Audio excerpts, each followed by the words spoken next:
अच्छा, एक बात बताइए, क्या आप मुंबई में रहते हैं या फिर कभी मुंबई घूमने गए हैं?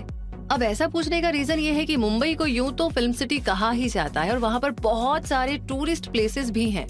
लेकिन आपको बता देते हैं कि वहाँ पर ऐसे दो इंटरेस्टिंग स्पॉट्स भी हैं जो काफी फेमस है और उनके नाम है एनएसई और बीएसई।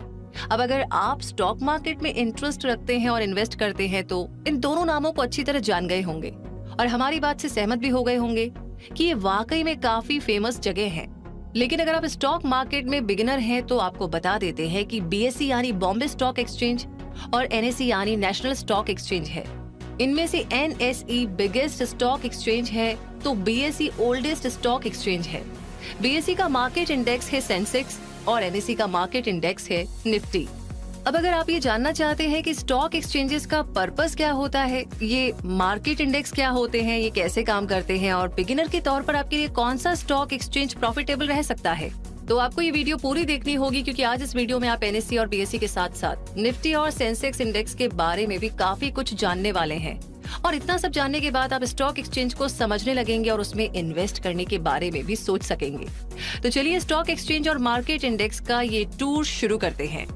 तो सबसे पहले ये पता लगाते हैं कि क्या आप स्टॉक मार्केट और स्टॉक एक्सचेंज को लेकर के थोड़े कंफ्यूज हैं। अगर हाँ, तो पहले आपको यही बता देते हैं कि स्टॉक मार्केट और स्टॉक एक्सचेंज एक दूसरे से क्लोजली रिलेटेड होते हैं और इनमें से स्टॉक मार्केट तो उन कंपनीज को रिप्रेजेंट करता है जो पब्लिक इन्वेस्टर्स के लिए इक्विटी शेयर्स को लिस्ट करती हैं, जबकि स्टॉक एक्सचेंज वो इंफ्रास्ट्रक्चर है जहां इन इक्विटी सिक्योरिटीज या स्टॉक्स की ट्रेडिंग होती है। अगर स्टॉक एक्सचेंज ना हो तो कंपनीज के पास ऐसा कोई मैकेनिज्म ही नहीं होगा जहां वो शेयर्स को लिस्ट कर सके। और बिना स्टॉक मार्केट के एक्सचेंज का क्या ही मतलब। एग्जाम्पल के लिए अगर कोई कहे कि वो स्टॉक मार्केट में ट्रेड करता है तो इसका मतलब होगा कि वो स्टॉक मार्केट के एक या उससे ज्यादा स्टॉक एक्सचेंजेस पर शेयर्स या इक्विटीज को खरीदता और बेचता है। तो समझ गए ना आप इन दोनों का क्लोज रिलेशन।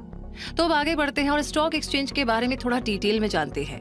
ये स्टॉक एक्सचेंज ही है जो कंपनीज और इन्वेस्टर्स को मिलाने का काम करते हैं। इनके जरिए कंपनीज अपनी कैपिटल यानी मनी को रेज कर पाती है, जिसके लिए उन्हें अपनी इक्विटी शेयर्स इन्वेस्टर्स को बेचने के लिए इशू करने होते हैं और उन इक्विटी शेयर्स के बदले कंपनीज को इन्वेस्टर्स से जो मनी मिलती है उसे कंपनीज अपने बिजनेस में इन्वेस्ट कर देती है और इन्वेस्टर्स को ये फायदा मिलता है कि उन्हें उन खरीदे हुए इक्विटी शेयर्स के जरिए उन कंपनीज में प्रॉफिट मिल जाता है और इस तरीके से स्टॉक एक्सचेंजेस की बदौलत कंपनीज और इन्वेस्टर्स दोनों अपना अपना प्रॉफिट बना पाते हैं। जैसे कि मान लीजिए कि कोई कंपनी अपने 1 करोड़ शेयर्स इशू करती है जिन्हें वो एक शेयर 4 रुपए के हिसाब से सेल कर सकती है, तो ऐसे में वो अपने बिजनेस के लिए 4 करोड़ रुपए जुटा सकती है और इन्वेस्टर्स को कंपनी के प्रॉफिट में शेयर मिल जाता है। हो गई ना दोनों की मौजा ही मौजा। यानी अब आप ये तो समझ ही गए हैं कि स्टॉक एक्सचेंज क्या होता है। तो चलिए अब आगे देखते हैं कि इंडिया